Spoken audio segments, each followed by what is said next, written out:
Hello students, the topic for today's discussion is malaria, and this topic is for MSc first semester students. I am Dr. Bhagoshree Mohanta, Department of Zoology, USTM.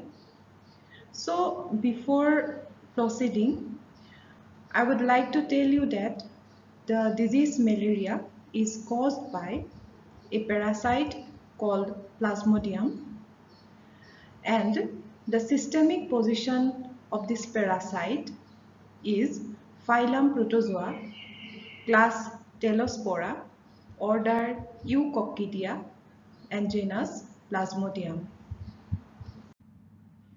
Malaria have different types, and the types are as follows: tertian, benign tertian or vivax malaria, quartan malaria, oval or mid-tertian malaria, malignant tertian malaria, and quotidian malaria. So let us discuss about tertian, benign tertian or vivax malaria. The causative organism for this kind of malaria is Plasmodium vivax. Recurrence of fever every third day, that is 48 hours. It means that in every third day the fever comes and then goes after 48 hours. This tertian or benign tertian or vivax malaria is not a virulent one, means it does not cause death. Distribution of this kind of malaria is worldwide, and it is found mainly in temperate region. The causative organism for quartan malaria is Plasmodium malariae. The recurrence of fever every fourth day, that is, the fever lasts for 72 hours and then it goes and again comes after 72 hours. It can last long up to 40 years if remain untreated. So treatment is must for this kind of malaria. It does not fatal, it does not cause death, but chronic condition may create lethal kidney condition. So if it is last for more than 10 years or 40 years without treatment, then it can cause lethal kidney condition. So the treatment is must for this quartan malaria, and the distribution of this malaria is worldwide, especially found in tropical and subtropical areas. The causative organism for our third type of malaria, that is oval or mid-tertian malaria, is Plasmodium oval. The symptoms of this malaria resembles to tertian malaria, and to understand what kind of malaria is this, that is either it's tertian or mid-tertian, we have to do blood test. Then the recurrence of the fever in every third day, like tertian malaria, that is 48 hours.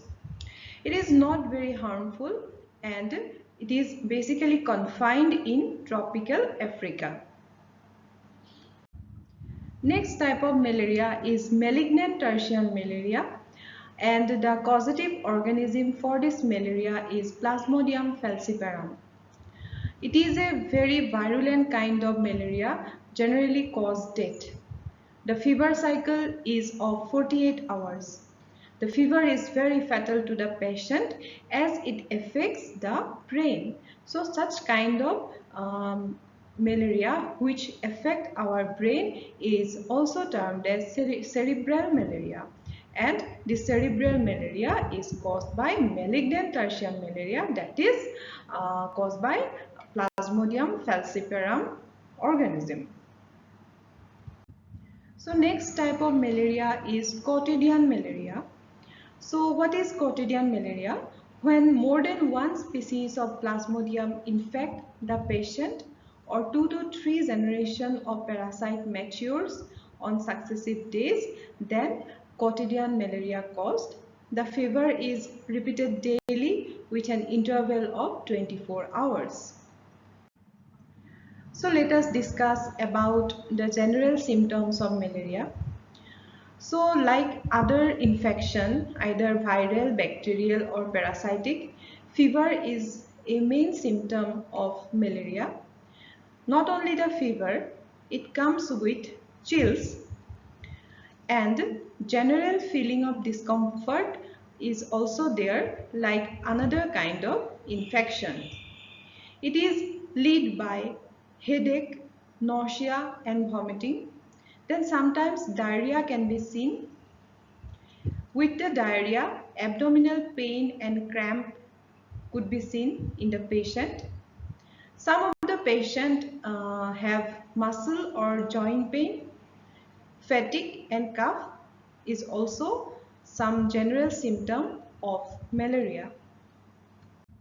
The malaria parasite have different symptoms in our body depending on its virulence and depending on its effect on the different part of our body. In central nervous system, it can show headache. In skin, it can show chills and sweating. If it affects respiratory system, dry cough will come, and due to its effect, spleen and enlargement is also there. Sometimes malaria parasite affect the muscle, so due to this fatigue and pain can be seen.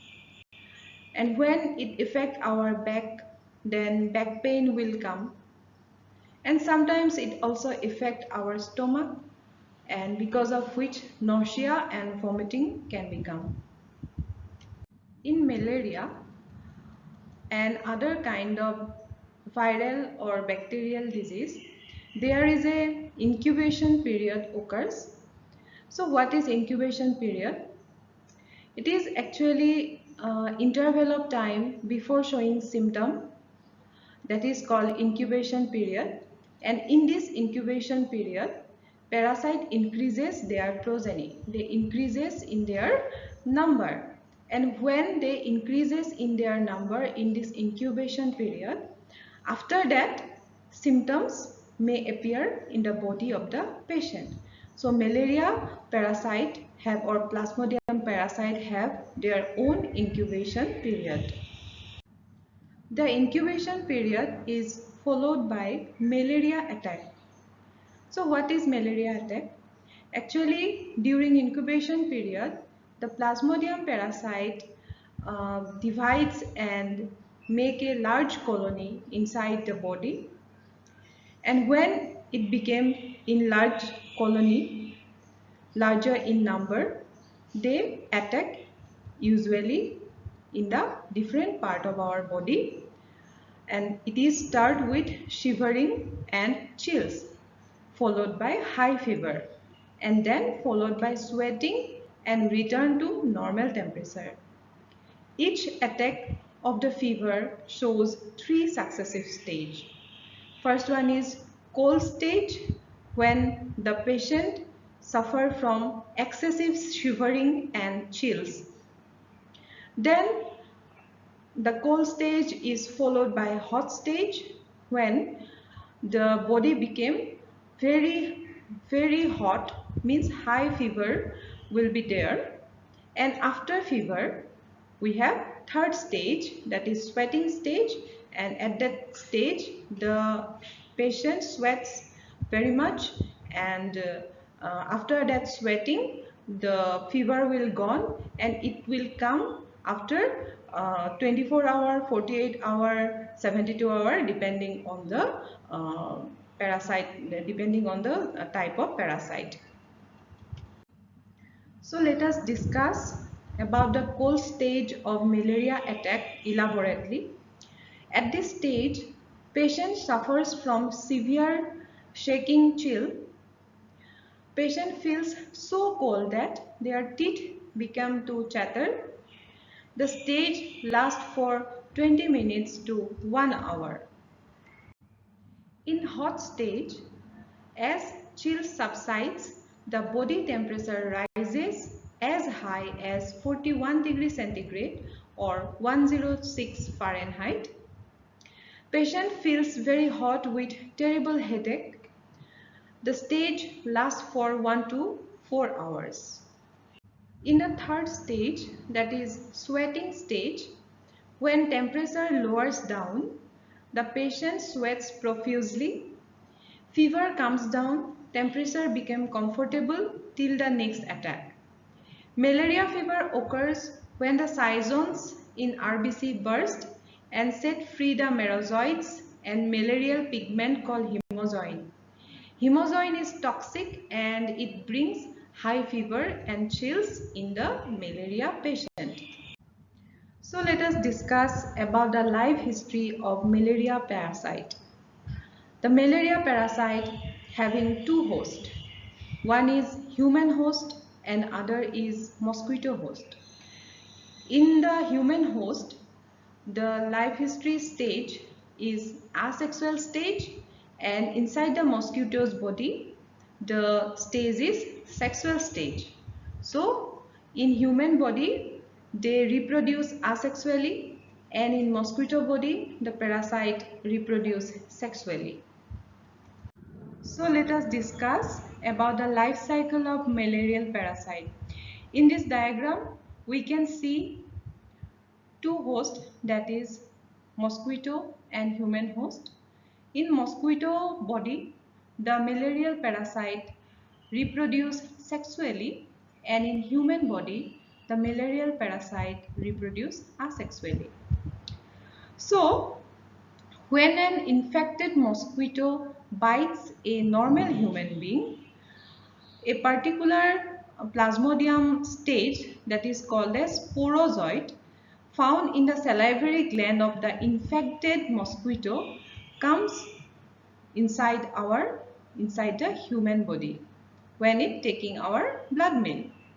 So this sporozoite directly enters to the liver, and in the hepatic cell it converted to cryptozoite. Then cryptozoite converted to cryptomerozoites. These cryptomerozoites come out of the hepatic cell and infect another hepatic cell.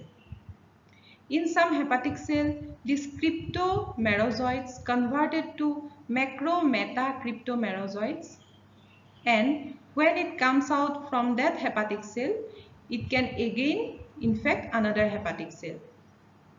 So in this another hepatic cell, this macro-meta cryptomerozoites converted to micro-meta cryptomerozoite, and after that this micro-meta cryptomerozoite comes outside of that hepatic cell. This micro-meta cryptomerozoites then enters to the RBC, red blood cell, and in red blood cell they converted to trophozoite.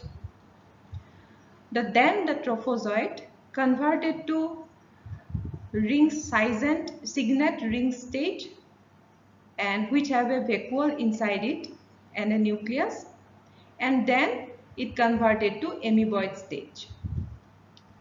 Then this amoeboid stage is again converted to seisoned, and in this seisoned stage some dots will appear in the cell. These dots are none other than the malarial parasitic chemical, which produces hemozoin. Hemozoin is the malarial parasitic chemical which produces chills in the fever. So, when this seisoned stage converted to different kinds of merozoite, after that they liberated by bursting the RBC, and then these merozoites enters to another effect another RBC, and this cycle is repeated one after another.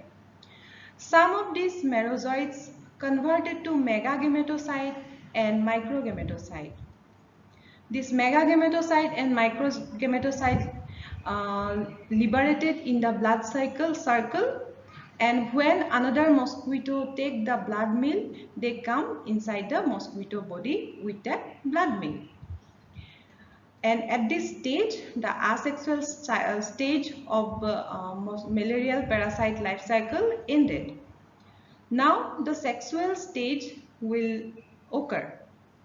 So inside the mosquito's body, mosquito's alimentary canal, this microgametocyte and megagametocyte converted to megagamete and microgamete. This megagamete and microgamete aggregated, fertilize with each other and forms ookinete. Ookinete is the zygotic stage. And this ookinete stage come out of the alimentary canal and form a cyst. This cyst is called as oocyst. Then this oocyst having nuclei and cytoplasmic aggregation, and finally this cyst converted to sporozoites. And after that, these porozoitic cyst comes to the salivary gland, and they remain in the salivary gland to infect the next human body. So this is the whole asexual stage of malaria parasite and sexual stage of malaria parasite. So in the diagram, I have already discussed about the sexual and asexual stage of human body. And in this slide, I have mentioned in write-up. So I am again reading about this sexual stage, and after that I will read about the asexual. First I read about asexual stage, then I will going to read the sexual stage. So in asexual stage, when infected Anopheles mosquitoes suck the blood meal from normal human, the sporozoite enters into the human blood, which reside in the salivary gland of infected mosquito. Then the sporozoite invade the hepatic cell or liver cell and multiply asexually by schizogeny process, and it has two stages. Number one stage, pre-erythrocytic stage, and exoerythrocytic stage, that is number B. In pre-erythrocytic stage, after invading the hepatic cells, sporozoite converted to cryptozoite. It grows for a number of days and becomes spherical and non-pigmented schizont.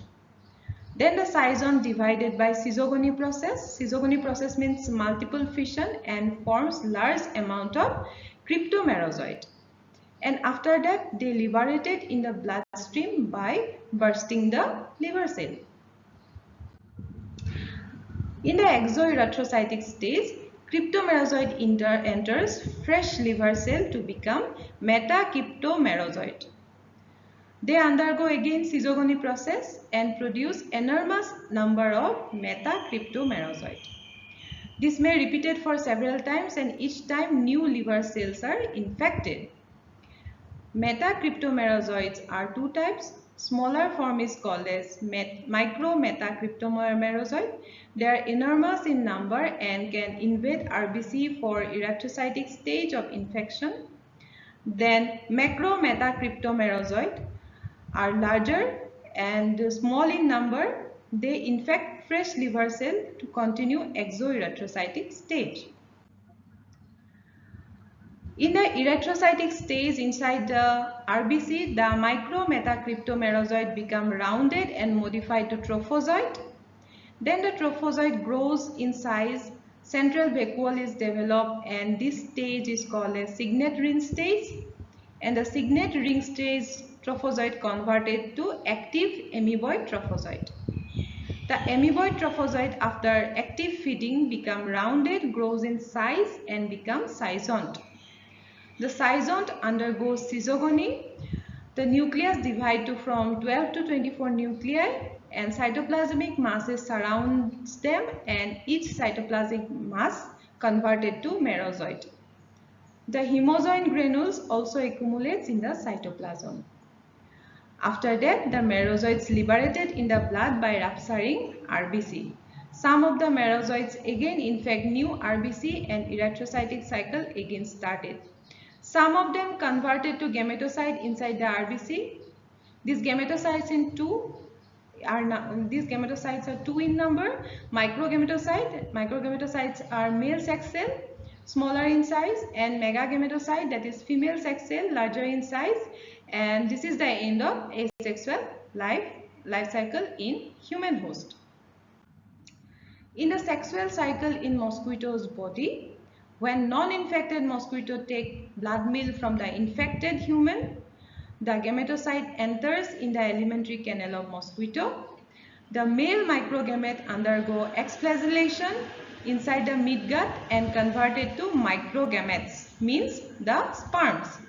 The female or megagametocyte undergo some reorganization and become megagametes, that is ovum. Then fertilization occur and zygote become elongated, motile and vermiform, called as ookinete. Ookinete penetrate the midgut wall and forms a cyst. The encysted zygote is called as oocyte. Then inside the oocyte, nucleus begin to divide and cytoplasm accumulates near the dividing nucleus and finally forms sporozoites. Then the oocyte containing sporozoid burst and the sporozoid enters the salivary gland of mosquito. And this is the end of the sexual cycle. So let us discuss about the prophylaxis. The prophylaxis means how we prevent them from getting malaria. So prophylactic measures are, first one is defense against mosquito bites. That is, we can use mosquito net, anti-mosquito cream, screenings or doors, windows and ventilation. Use of prophylactic drugs then like quinine, paludrin, the daraprim, etc. And it have to take small dose daily or weekly. Then we can maintain a proper health to avoid susceptibility. In the treatment of vivax malaria, we can use chloroquine and primaquine as a drug. So chloroquine in 10 mg per kg body weight, stat dose followed by 10 mg per kg on second day, 5 mg per kg body weight on third day, or chloroquine 10 mg per kg body weight, 5 mg per kg at 6 hours, 24 hours and 48 hours. So these are the formulation or taking pattern of chloroquine drug in chloroquine sensitive malaria. Then we can use primaquine. Primaquine 0.25 to 0.5 mg per kg body weight per day for 14 days only if G6PD levels are normal. G6PD means glucose 6 phosphate dehydrogenase. It is an enzyme. If this enzyme level is normal, then we can give primaquine as a drug. So chloroquine is a drug which is generally well tolerated in therapeutic doses of malaria. Large doses used in treatment of rheumatoid arthritis are usually associated with higher frequency of side effects. The side effects included pruritus, that is common side effect and is more severe in darkly skinned individual. Other side effects may include elevated liver enzyme, GI disturbance, gastrointestinal tract disturbance, convolution, retinopathy, and arrhythmias. Overdose can be dangerous and can lead to death within hours.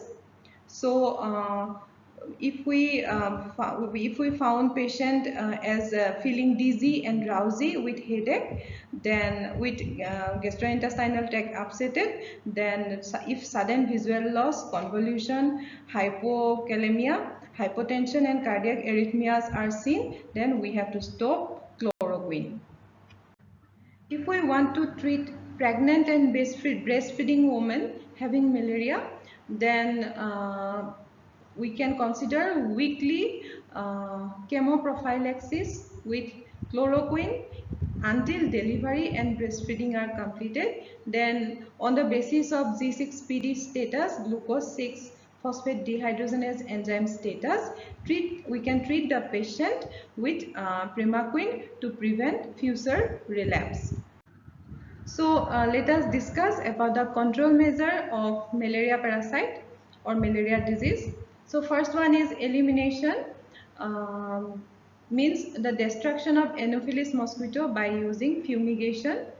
Fumigation means burning of sulfur pyrethrum like insecticides or herbal insecticides like neem, garlic, etc. And we can kill them by hands. We can spray DDT, fleet, pyrethrum on the affected area. Then we can eliminate the breeding place by covering water tank or removing unused water. Then we can follow up proper drainage system to avoid stagnant water where normally malaria mosquito breeds. Anopheles mosquito breeds. Then we can use oil screen like kerosene, paraffin oil, petroleum oil, etc. over the breeding area of Anopheles mosquito. If we use this oil screen, the dissolved oxygen level will lower, and this will lead to the killing of Anopheles mosquito larva on that water body. Then we can use chemical larvicides like DDT, benzene hexachloride in the breeding areas. Then another types of very environmental friendly control measure is biological control. We can use different types of fish species. They are having larvicidal property, larva eating fish, that is guppy, gambusia, or we can use duck also. They also feed on the mosquito larva, and dragonflies also. So dear students, that is all for today's lecture. To prepare all these slides, I have gone through a book called Invertebrate Zoology written by R.L. Kotpal, and I have gone through different websites as well to know about to make prepare the PPT of treatment and prophylaxis, to know about different treatment methods, different chemicals which are used for prophylactic measure and control measure and treatment measure. So I have mentioned the websites in this slide. So that is all for today. Hopefully my lecture will help you in your studies, and thank you very much for listening.